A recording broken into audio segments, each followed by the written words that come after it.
Tribunal ने अपना निर्णय दिया है। राहुल गांधी कंटेस्ट कर रहे हैं वायनाड से फिर से, और 39 मेंबर्स की लिस्ट भी जारी की है। राहुल जी चाहे सीट बदलें चाहे राज्य बदलें, उनकी हार सुनिश्चित है।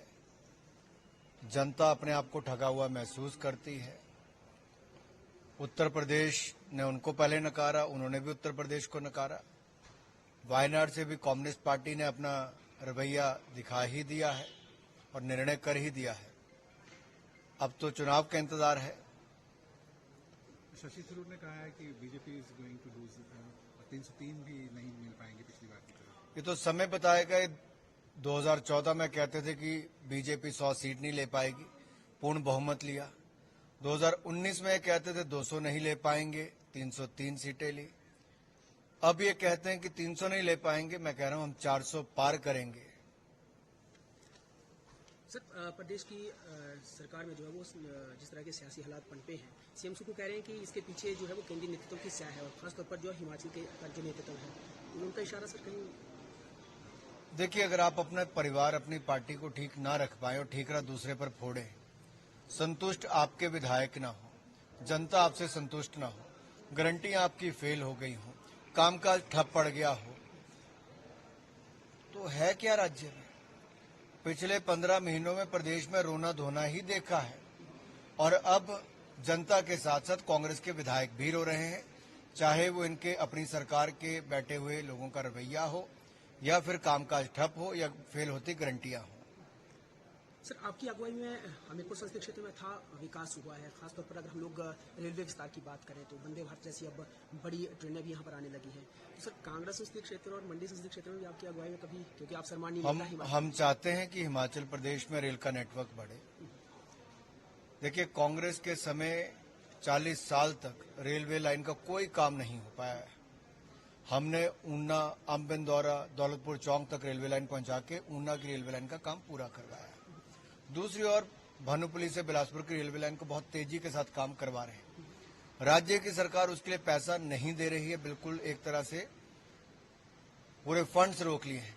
उसके बावजूद मैंने अभी भी केंद्र सरकार से मदद भी करवाई। अभी कल ही 43 करोड़ रुपया मंजूर करवाया है में वॉशिंग लाइन। इसका मतलब बहुत सारी ट्रेनें अब आने वाले समय में हम और जोड़ पाएंगे जब यहाँ पे साफ सफाई की सुविधा होगी और यहाँ पे ट्रेन रुक सकेंगी रात को भी। इसके अलावा हरिद्वार के लिए ट्रेन भी चला दी हमने। मथुरा, वृंदावन और महाकाल लोक उज्जैन के लिए और इंदौर के लिए ट्रेनें भी हाल ही में शुरू करवाई हैं। ये साफ तौर पर दिखता है कि किस तरह से मोदी सरकार ने हिमाचल प्रदेश के लिए एक नहीं अनेक योजनाएं रेलवे के क्षेत्र में दी, और वंदे भारत जहां देश में बाकी जगह बाद में चली, लेकिन चौथी ट्रेन हमारे हिमाचल प्रदेश के ऊना से शुरू हुई। अब आप ऊना अम्बिंदौरा से मात्र 4 घंटे 50 मिनट में दिल्ली पहुंच जाते हैं। सड़क यात्रा से 7.5-8 घंटे लगते हैं।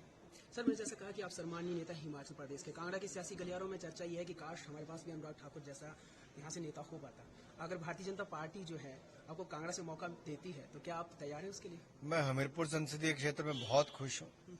वहां की जनता ने आशीर्वाद दिया, वोट दिया। वहां के कार्यकर्ताओं ने कई वर्षों तक लगातार भारतीय जनता पार्टी को जिताने के लिए बहुत मेहनत की। कांगड़ा में हमारे पास बहुत दिग्गज नेता हैं, एक से बढ़कर एक है चुनाव लड़ने के लिए, और हमने चारों की चारों सीटें जीतनी है। पार्टी जिसको जहां से लड़ाना चाहती है वहां से लड़ाए। मैं हमीरपुर संसदीय क्षेत्र में बहुत खुश हूँ। कल कुछ विधायक जो है कांग्रेस के फिर से यहाँ से जा चुके हैं, देहरादून की बातें आ रही हैं। ऑपरेशन लोटस के तहत हो रही सारी कार्रवाई, जहां एक और विकास कार्य ठप पड़े हैं, कांग्रेस के लोग असंतुष्ट है, जनता असंतुष्ट है, वहीं एक के बाद दूसरे कांग्रेस के विधायक का अपनी ही सरकार से मुंह मोड़ लेना और उनका पलायन एक के बाद दूसरा जारी है। मेरा आखिरी सवाल आपसे रहेगा। महबूबा मुफ्ती जो है उन्होंने कहा है कि नेशनल कॉन्फ्रेंस का जो डिसीजन है वो डिसअपॉइंटिंग है, और उन्होंने एक्यूज किया कि एनसीएफ अंडरमाइनिंग पीएजीपी। मैं सिर्फ इतना कहूंगा, ये गठबंधन ना नेता ना नीति, इनमें कुछ भी नहीं है जी। ये हाल बहुत पहले दिखता था जब मैं आपको सबको कहता था कि ना नेता है ना नीति है, और नीयत में भी खोट है। और हमने पहले भी कहा था जैसे जैसे चुनाव नजदीक आएंगे, टिकट वितरण होगा, घोषणा होगी, वैसे वैसे कुनबा बिखरता जाएगा, और ये कुनबा बिखर रहा है। इंडी गठबंधन का कुनबा घमंडिया गठबंधन का कुंभा बिखर रहा है।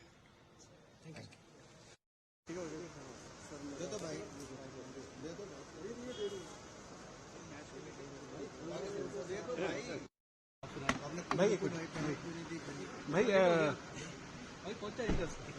मैच को लेके आपका कमेंट एक छोटा सा सर। इंडिया का काफी अच्छा परफॉर्मेंस देखने को मिल रहा है। रोहित शर्मा की अगुवाई में भारतीय क्रिकेट टीम ने शानदार प्रदर्शन इंग्लैंड के खिलाफ टेस्ट सीरीज में किया है। ये अपने आप में दिखाता है कि भारतीय टीम एक के बाद दूसरा मैच जीत रही है और श्रृंखला जीतने का काम धर्मशाला में हो रहा है। 3-1 से अगर ये श्रृंखला जीतते हैं तो अपने आप में बड़ी बात है। मेरी बहुत शुभकामनाएं, बहुत बधाई। आपको लगता है इंग्लैंड के हाथ से फिसल चुका है मैच? अभी तो है, भारत बहुत कमांडिंग पोजीशन में है और मुझे पूर्ण विश्वास है कि तीसरे दिन ही मैच खत्म हो जाएगा, चौथे दिन तक भी नहीं जाएगा।